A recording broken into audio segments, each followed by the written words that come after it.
I think tonight's a great night for us all to get together. And while we're very concerned about the cost to American taxpayers and the fact that we'd be going away from our fossil fuels, which are so abundant, so accessible, and so affordable, there's another issue that takes place at the same time. In the Paris Protocol, we've heard the president say very clearly, and he's used this many times before, that things aren't getting done at the pace that he would like, and that he has a phone and he has a pen, and that if Congress can't act, he will act. Well, I would like to suggest to the president, in fact, it's kind of shocking and stunning that a former professor of constitutional law would have a total disregard for the Constitution. I'd like to tell the president that the Constitution is not a suggestion. It is who we are. It is what makes us an exceptional nation. Now, the United Nations framework for Convention on Climate Control is taking place right now, as I said, in Paris. It is stunning that the legacy of one man would overshadow what's good for not only our country, but the world. Decisions made by this president, and commitments made by this president, and he looks at it as an executive decision, not as a treaty that requires him returning to the House and to the Senate, and particularly treating this as a treaty where it would take 2/3 of the Senate to concur with whatever it is that we're proposing. And again, as I said, this is a former professor of constitutional law. And yet he continually defies it. He makes the House irrelevant. This is not, by the way, a Republican or Democrat issue. This is an American issue. This goes to the very framework and the foundation of who we are as a nation. So when you look at this, it's really hard to believe that there's such disregard. And I would just say to the president, if you go to Article 2, Section 2, Clause 2, it's very clearly stated. The president shall have power by and with the advice and consent to make treaties, provided 2/3 of the senators present concur. Again, an overreach by an executive. And it doesn't matter if it's a Republican sitting in the White House or a Democrat sitting in the White House or an independent or a libertarian sitting in the White House. It clearly is defined in our Constitution how these powers work. Yes, I will.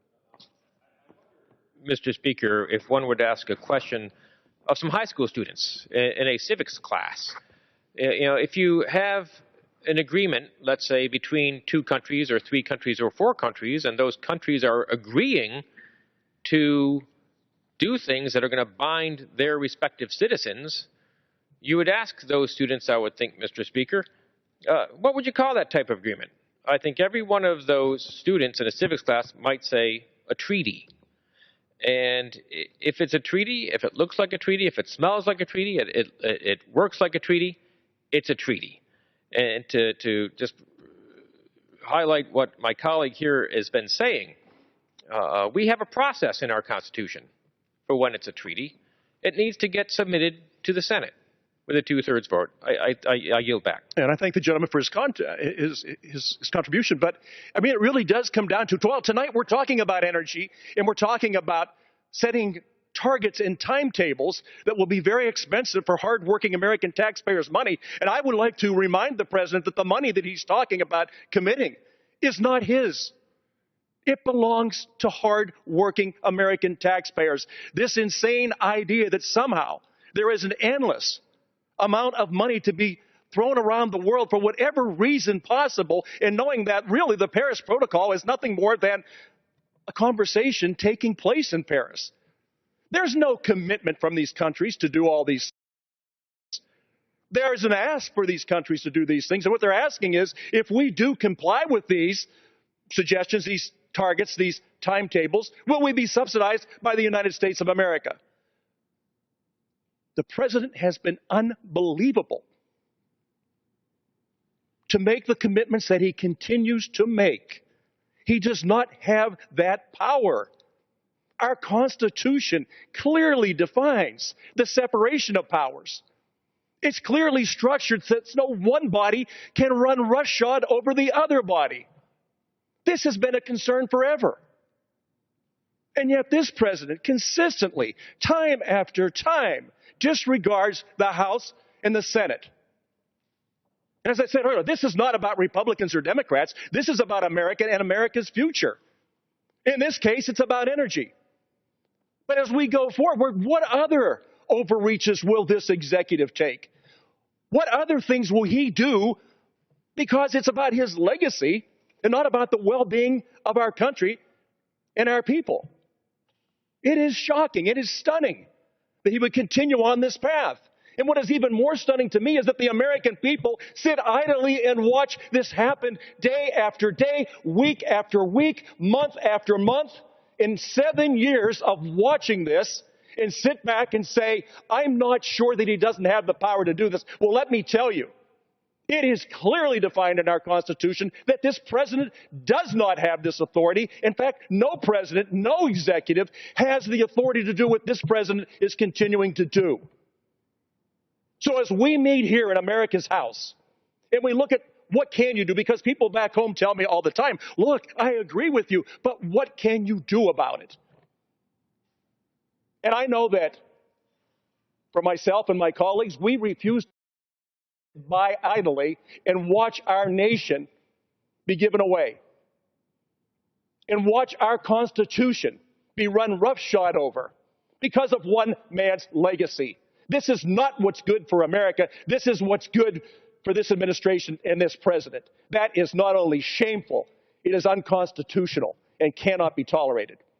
That is why, with Senator Lee in the Senate and myself, we've come up with concurrent resolution 97 that states any commitment of funds, hard-working American taxpayer funds, has got to come before the Senate for its advice and consent.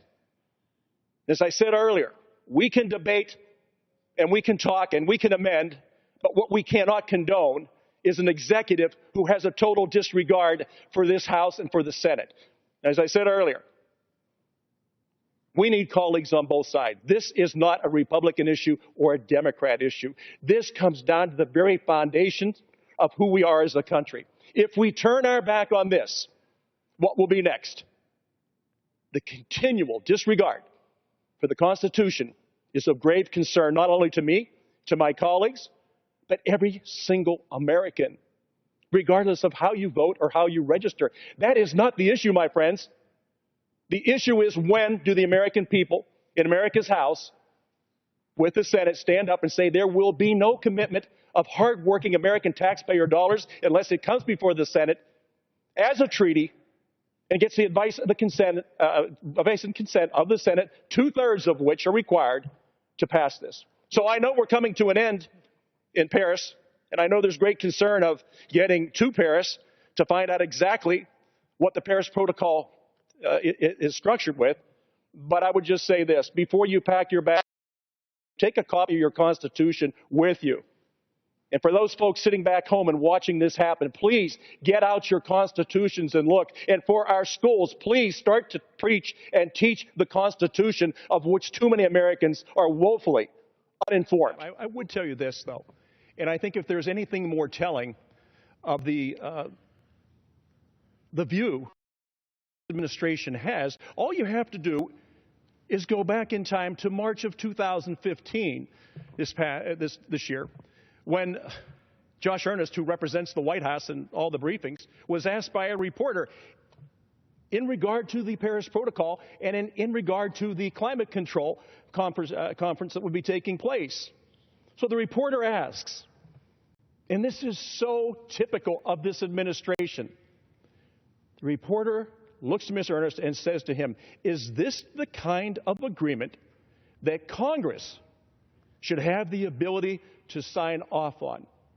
Now, you would think that somebody who works for a former constitutional law professor would have a little bit of an idea when it comes to speaking. And even while they may feel in their heart that they have a total disregard for this body, I don't think that they would be encouraged to speak out the way Josh Earnest did that day. And let me read what Josh Earnest said when the reporter asked him, is this the kind of agreement that Congress should have the ability to sign off on?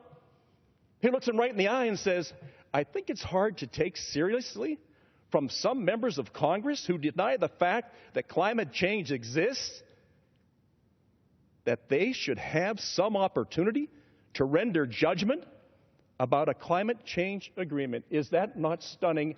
And not only stunning, but chilling, that coming out of the White House, the spokesman for the President of the United States, again, consistently expresses the attitude of this president in that, are you kidding me?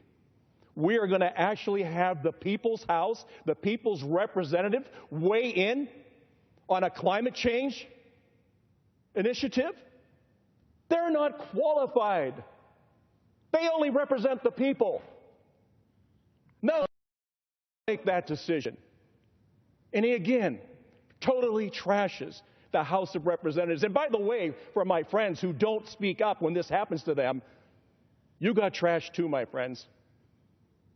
And I have watched you stand and applaud a president who says consistently that I do not need the House of Representatives to effect change. I will use my phone and I will use my pen, and I'm tired of waiting for these people. Well, Mr. President, once again, I say to you that the Constitution is not a suggestion.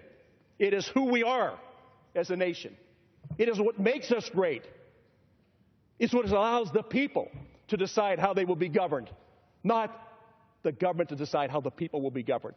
This is such upside-down thinking. And while I'm concerned, as you are, with the abandonment of our fossil fuels and turning our economic revival upside down, I'm more concerned with an administration that consistently turns upside down our Constitution, runs roughshod over the House of Representatives, disregards the Senate, and then sits back and says, this is the way it's going to be because I'm the President of the United States. I guess tell you, Mr. President, you are the President of the United States. You take the same oath all of us take. And if for some reason you can't remember what it is, please take a look at it and remind yourself who you are, what you are, and who you represent. And with that, I yield back.